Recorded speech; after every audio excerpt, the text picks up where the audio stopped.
Okay, this year for the solstice, I did the 13 wishes. So for the new year, I still had no idea what my resolution was. If you hadn't heard what the 13 wishes are for the winter solstice, it's where you write down 13 wishes for the new year. And every day thereafter, you burn one of them with the intention that that's the one that God, the universe, is going to take care of for you in the new year. And after you burn the first 12, the one that's left is your responsibility for the new year. And now I'm really nervous because I don't want to have to do anything hard. After the shocking murder of a Michigan mother and her 6 children, disturbing Reddit posts believed to have been written by the victim have resurfaced, painting a heartbreaking picture of betrayal, heartbreak, and a marriage she says was nearly destroyed by an affair. According to the report, Mandy claimed she first met Kristopher while working as an intern years earlier. She explained that he was older than her and divorced before the two eventually married. But years later, she alleged, history repeated itself. She wrote, quote, "Fast forward 10 years and 5 kids. He was cheating with the intern again, the same age I was when I was the intern." For the past 4 days, friends, cousins, community members, and first responders have been mourning the death of the Karolkiewicz family. Firefighters pulled up to a quiet street in Grand Haven Township, expecting smoke damage. What they found instead were 8 bodies, spread across different bedrooms in a house that was still burning around them. 2 adults, 6 children. The youngest was 5 years old. For a few confusing hours, nobody knew what they were looking at. Was this an accident? A tragedy caused by faulty wiring? A candle left burning? Something explainable? Then the autopsies came back. Every single person in that house had been shot. And that changed everything. If stories like this matter to you, if you think the people behind headlines deserve to be remembered as more than a news alert, stick with this channel. We tell these stories carefully because real families are on the other side of them. If that's something you value, consider subscribing to Mystora Crimes so more stories like this get told with the care they deserve. So, who were they?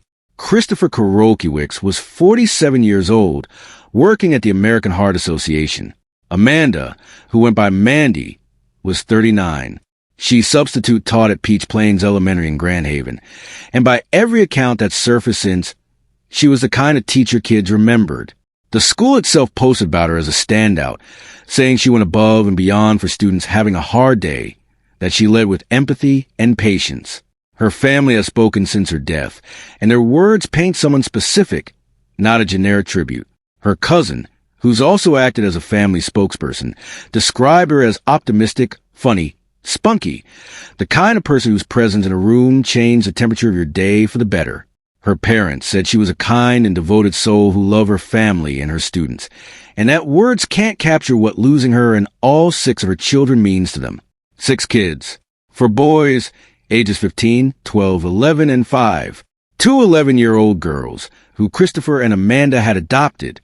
According to those who knew the family, Amanda had wanted to be a mother for as long as anyone could remember. When her first child was born, people close to her described her as elated, like she'd finally stepped into the role she was built for. On the surface, this reads like a full house, a busy family, a woman juggling 6 kids, and a classroom of other people's children too. Nothing in the public record so far describes a family in visible crisis. No prior police calls to the home have been reported. No documented history of violence. That absence matters. And we're going to sit with it because it's part of what makes this case so hard to process. Here's where the timeline gets strange and where I want to be honest with you about what we know versus what we don't. Early Friday morning, around 8:30 a.m., firefighters were called to the area after neighbors reported smelling smoke. They searched. They found nothing. No visible fire, no clear source. They left. 3 hours later, around 11:42 a.m., the calls came in again. This time there was smoke pouring from the house. Crews responded, started fighting the fire, and that's when they found the bodies, all of them in separate bedrooms throughout the home. Investigators now believe the smoke smell reported that morning wasn't a false alarm at all. It may have been the earliest physical evidence of what had already happened inside that house. Because based on the forensic timeline, Officials believe the killings didn't happen right before the fire was discovered. They believe the violence started the night before, sometime Thursday night, and continued into early Friday morning. That means for hours, possibly through the night. This was a house where something was ending, while the outside world had no idea. No sirens that night. Number 911 call from inside, just a quiet street, and a family that neighbors had no reason to be worried about. Investigators say there was only one weapon involved, a registered handgun, and that Kristopher Karolkiewicz was the only person who fired it. They found no signs of a struggle in the home.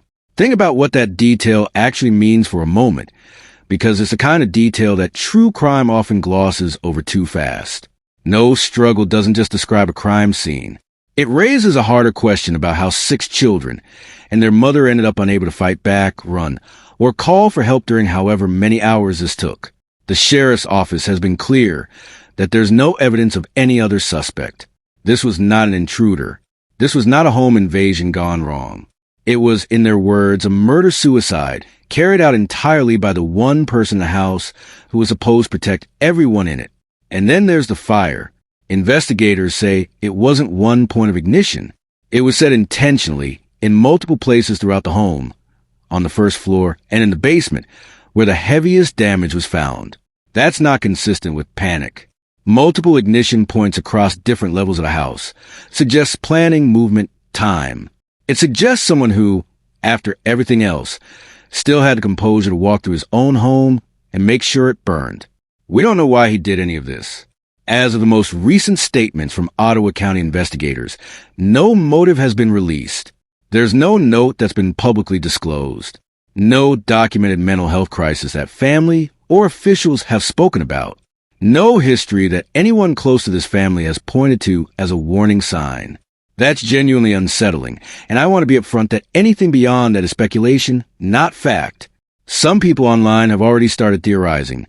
Financial pressure, a hidden crisis, something building quietly for years that nobody outside the home ever saw. None of that has been confirmed by investigators. This is where I want to turn it over to you, because this case sits in a place true crime doesn't usually let us sit comfortably. There's no monster with an obvious backstory here. There's no pattern of red flags anyone missed. Just a family that looked, from every outside account, like it was doing fine. So I want you to think about this honestly.